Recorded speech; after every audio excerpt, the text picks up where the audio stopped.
This is Tim from Euro 6 Studios. Today in this video I'm going to show you how to delete all your different applications with an easy selection on your Motorola phone. So what we want to do is actually go to the Google Play Store.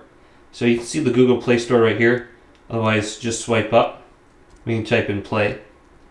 And this will allow you to go to the top right. And then go to where it says manage apps on device.